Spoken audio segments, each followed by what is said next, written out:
Қайдаров атындағы Тараз өңірлік университетіне қош келіпсіздер.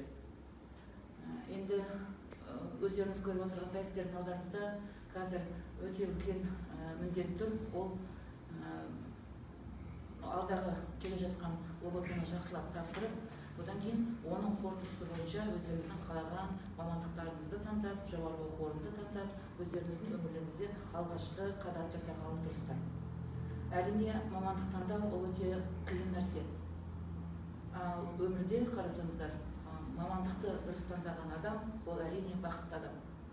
Өйткені ол мамандығын дұрыс таңдағандықтан ертең ол жұмысты жақсы жасайды, өз мамандығының қыр-сырын меңгереді, ертең үлкен жетістіктерге жетеді, ол табысты болады. Табысты болады деп айтып жатқан себебі нарықтық экономика заңында әрине адамның табысы ол үлкен рөл атқарады.